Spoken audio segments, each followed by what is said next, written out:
Riverview restaurant আমরা দেখি, আমরা সি ভিউ রেস্টুরেন্ট দেখি, তবে মিরপুর স্টেডিয়ামের আশেপাশে যেই কয়েকটা রেস্টুরেন্ট আছে, বিশেষ করে বহুতল ভবনের উপরে, সেই রেস্টুরেন্টগুলোর বিশেষত্ব হচ্ছে এরকম স্টেডিয়াম ভিউ রেস্টুরেন্ট দেখা যায়। আমরা এখানে দেখতে পাচ্ছি ক্রিকেটাররা, ন্যাশনাল টিমের ক্রিকেটাররা প্র্যাকটিস করছেন, সেটাও দেখা যাচ্ছে। মাঠে যখন খেলা চলে তখনও এখান থেকে বসে দেখা যায় খেলাটা। আর আমরা আরেকটা জিনিস দেখি যেটা ইম্পর্টেন্ট, সেটা হচ্ছে আজকে কথা বলার জন্য, আর সেই ব্যাপারটা হচ্ছে মিরপুরের এই মাঠটা নিয়ে অনেক অনেক সমালোচনা অনেক যুগ ধরে হয়ে আসছে। সেই সমালোচনাটা হচ্ছে মিরপুরের মাঠে সৌন্দর্যবর্ধন নাই, মিরপুরের পিচ ধানক্ষেত। তবে টনি হেমিং আসার পর থেকে যে স্বপ্নটা মানুষ দেখা শুরু করছে, সেই স্বপ্নটার একটা স্টোরি, চমৎকার একটা স্টোরি আপনাদের বলতে চাই।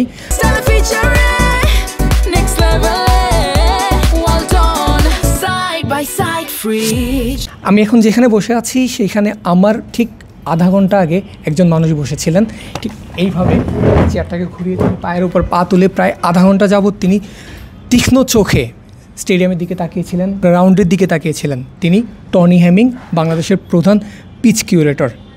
মাঠের সৌন্দর্য বর্ধনের জন্য সর্বোচ্চ চেষ্টা যিনি দায়িত্ব পাওয়ার পর থেকে করে আসছেন। যেই মিরপুরকে আমরা আগে ধানক্ষেতের সাথে তুলনা করতাম, তিনি আসার পর এখন আমরা অনেক সংবাদ দেখছি, অনেক ভিডিও দেখেছি যে মানুষ মেলবোর্নের সাথে তুলনা করছে, সিডনির সঙ্গে তুলনা করছে, কারণ ঘাসের সৌন্দর্য তিনি আসার পরপরই পরিবর্তন করে ফেলেছেন। এবার তিনি নেমেছেন আরও একটা মিশনে, সেটা হচ্ছে মুশফিকুর রহিমের ১৭তম টেস্ট বাংলাদেশ ক্রিকেটে, যেটা এর আগে দেখেনি কেউ।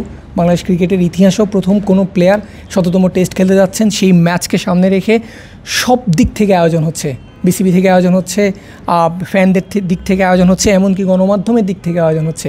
তো নিজের আয়োজনটা, নিজের ডিপার্টমেন্ট থেকে সর্বোচ্চ আয়োজনটা করতে যাচ্ছেন টনি হেমিং। তিনি তার সর্বোচ্চ সৌন্দর্য বর্ধন করে তিনি তার মাঠটাকে সাজানোর চেষ্টা করেছেন। কারণ আমরা সবসময় দেখি ড্রোন দিয়ে উপর থেকে সবচেয়ে ভালো শটগুলো দেখা যায় মাঠের।